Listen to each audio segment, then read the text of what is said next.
joining me today. My name is Katherine, and I'm a designer here at Yarnspirations.com. Today, I will be showing you the basics of table knitting. In this video, I will teach you how to cast on, how to work knit and purl stitches, and how to bind off. I will also demonstrate how to join a new ball of yarn to your work. Table knitting is a no needle technique and is great for beginner knitters. All you'll need to get started is some Bernat Blanket Extra Thick yarn and a flat surface to work on. You should also have scissors handy, and you will need a tapestry or yarn needle at the end of your project in order to weave your tails in.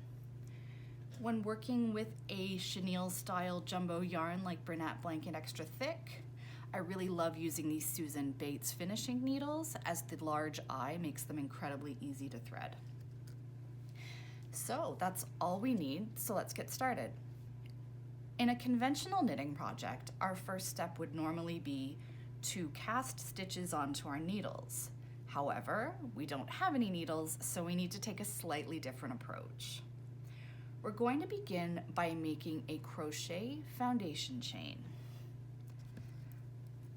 We will start by creating a slip knot, ensuring that we're leaving at least a 6-inch tail to weave in at the end of our project. Do not draw this slip knot very tight. You're going to want a 2-inch loop left once you've cinched that knot. We'll then take our working yarn, which is the yarn that is still attached to the ball, and place it behind the work. Working through the loop from the slip knot you just made, draw that working yarn from the back through to the front, leaving a 2-inch loop. So again, working yarn at the back, draw up a 2-inch loop through the last loop created.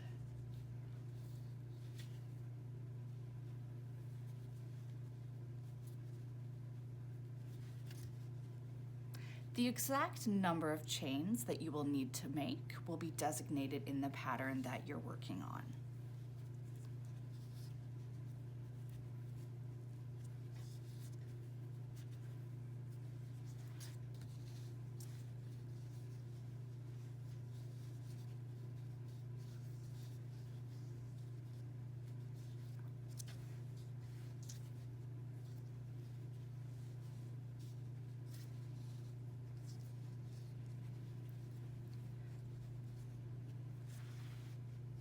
Once you've made the number of chains required for your project, you're ready to start knitting.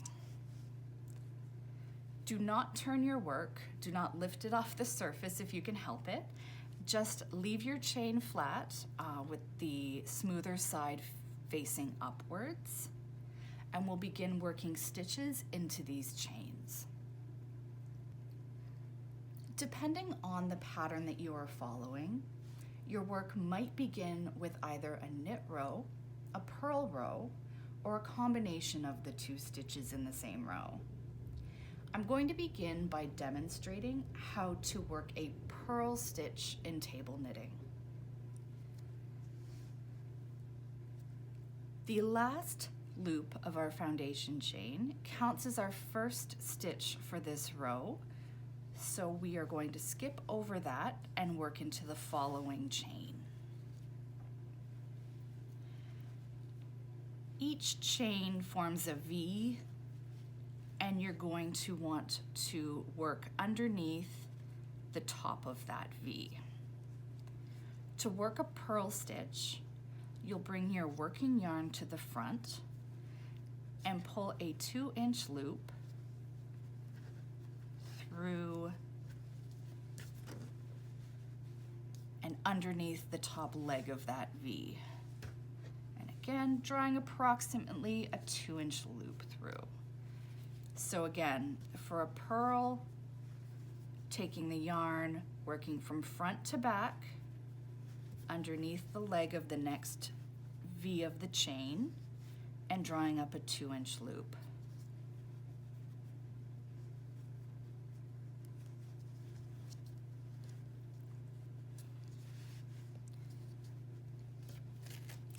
we're going to work a purl into every stitch across the remainder of this chain.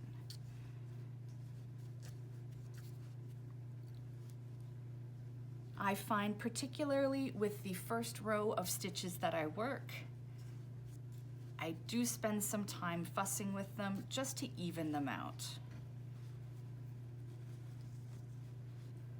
The great thing though about working with Bernat Blanket Extra Thick for table knitting is because the yarn has a pile to it, it doesn't slip out of place too easily, which makes it really great to do sort of simple adjustments without worrying that you're going to pull your entire project out. So again, I'm still working along with my yarn at the front of my work, pulling that working yarn underneath the top leg of that V from front to back and pulling up a loop.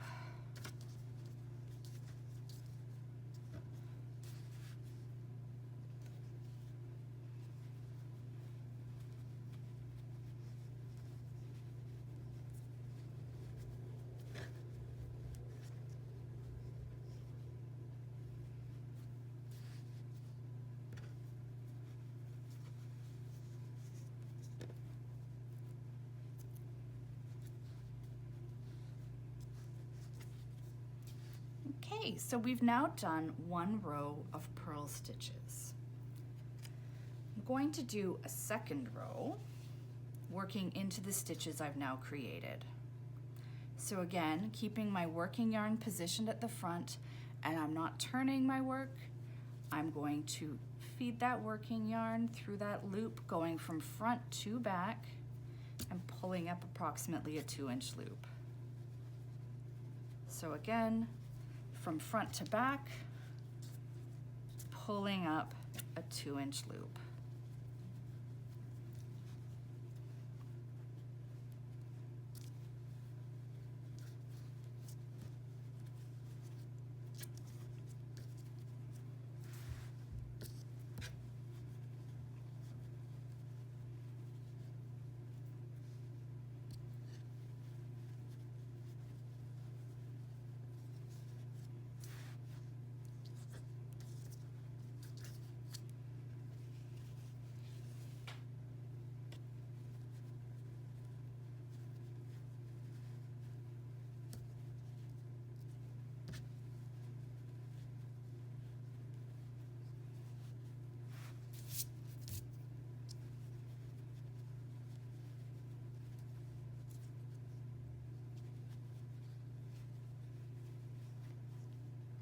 So now I have completed 2 rows of purl stitches. It's a little bit more difficult to tell with a high pile yarn like this, but a purl stitch you can differentiate from a knit stitch because it does have this pronounced bump or purl on the right side of the work.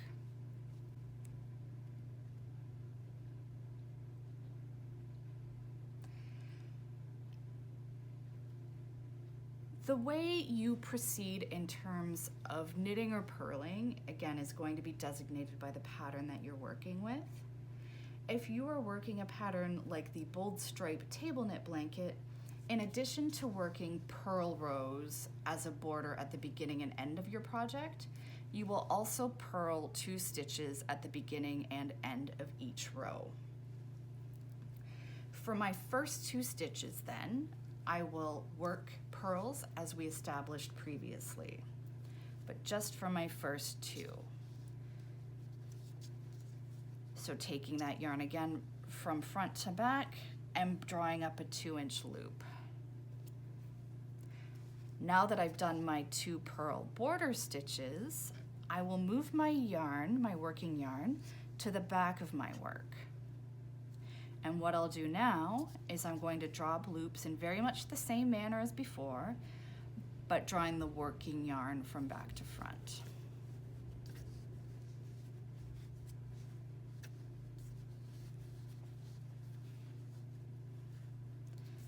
So these knit stitches will look smoother than your purls, and you can see that they form a defined V as opposed to having the purl bump.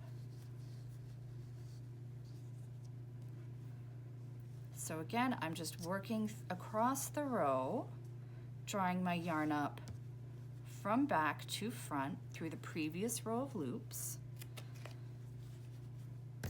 And I'm going to keep knitting until my last 2 stitches of the row if I'm creating a border.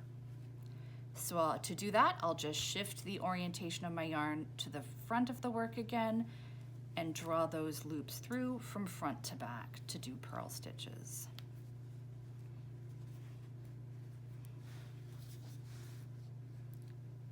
So again, to do a hybrid knit and purl row, that is a knit row with a purled border, I will keep my yarn at the front of my work for the 2 border stitches and draw that through from front to back. Once my border's done, I flip the orientation of the yarn to the back of my work and I'll draw loops through from back to front.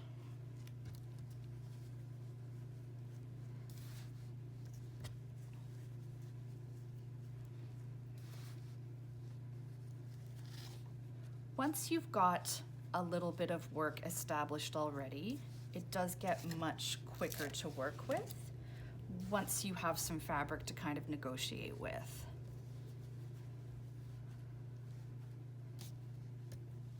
So again, I'm doing knit stitches to my last 2 stitches, which I will then purl. So moving the yarn to the front of my work and drawing it through from front to back.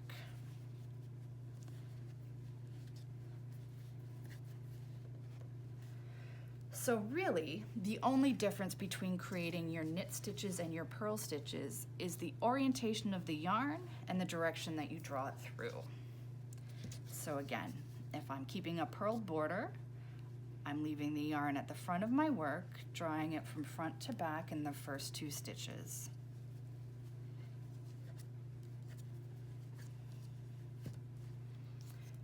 To work my knit center, I will move my yarn to the back of my work again and draw up loops from back through the front.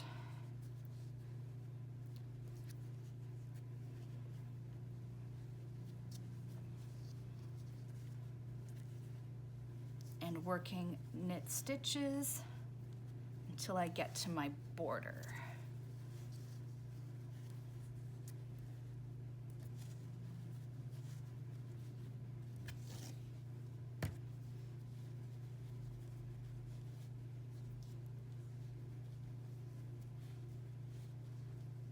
And I worked my final 2 purls by changing my yarn orientation from the back of my work to the front of my work and drawing those loops through from front to back. So those are the basics of knitting and purling in table knitting. What I will demonstrate next is how to add an additional ball of yarn. For any project that requires more than a single ball of yarn, you will inevitably need to join a new ball to your work. So we can see here that I've got about 6 inches of my working yarn left that I'm going to need to weave in as a tail at the end of my project. So I'm going to find the end of my new ball of yarn and simply start working with that at this point. So bearing in mind that for this particular swatch that I'm doing 2 purls at the beginning and end of each row and then knitting in between. So to establish my first purl stitch in my new ball of yarn, I'm simply going to draw that through with the yarn at the front of the work and pulling it from front to back, as I did for my purl stitches in previous rows. You may have to tighten up the final stitch of the previous row a little bit by simply tugging on the tail. So I'll do my second purl with my yarn at the front of my work and drawing it through to the back. And now that I've done my border, I'll move my yarn to the back of my work to work my knit stitches. So drawing those from the back up through the front. And continuing in that same manner until the end of the row.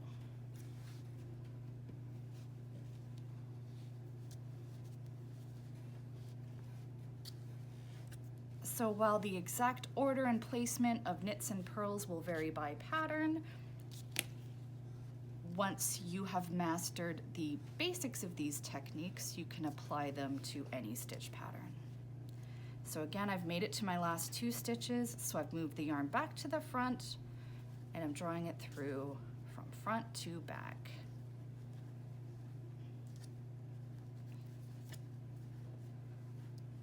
For the time being, I'm simply going to leave these 2 tails as they are, and I will simply weave them in to secure them when I'm finished my project. So I will work on a few more rows and then I'll be back to show you how to cast off. Once you have completed the final row of your pattern, you're now ready to cast off. In my cast off row, I'm going to work every stitch as a knit stitch. I'm going to begin my row by working my first 2 stitches just as regular knit stitches. I will then take the first stitch of the row and pass it over the second. I'll now knit the next stitch and pass the previous stitch over top. So knitting my next stitch, drawing the yarn from back to front, and then passing the previous stitch over top of the stitch I've just worked.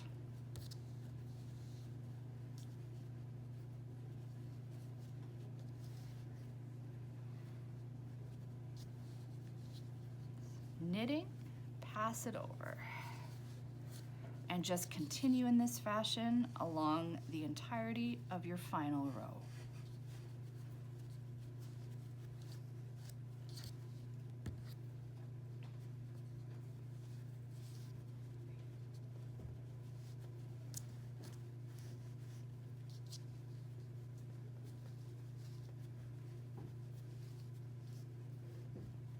Once we reach our final stitch and pass the second to last stitch over that last stitch, we'll cut a tail, again leaving at least 6 inches. And to secure this final stitch, we will just draw it through.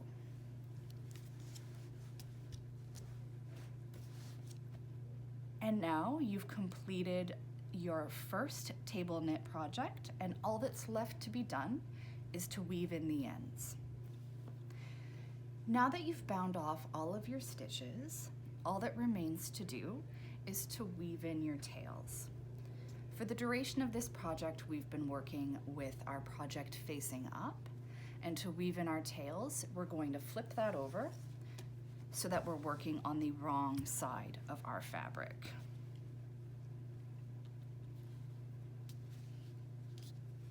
And what the goal is when weaving in a tail is you want to secure it in the least conspicuous way possible.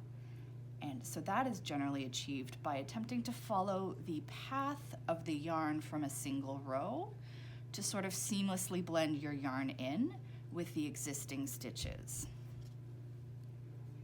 This is one of the things I love about this large scale table knitting, is that it's pretty clear to see the movement of each individual strand.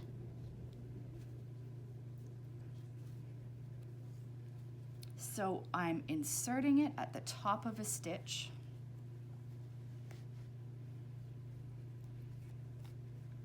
And as the V of my stitch travels down and the yarn loops around, I'm just going to mimic that motion with my threaded yarn needle. So again, I'm following this stitch up and working it through the top of the loop.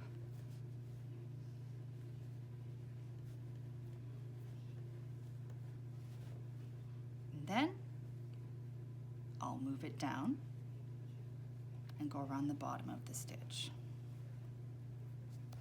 And with stitches this large, it doesn't take long to get that end woven in. And so you'll simply just repeat that for all of your remaining tails until they're all securely woven in. And with that, you've completed your first table knit project. Thank you so much for joining me for this tutorial, and please be sure to share your projects with the hashtag Yarnspo.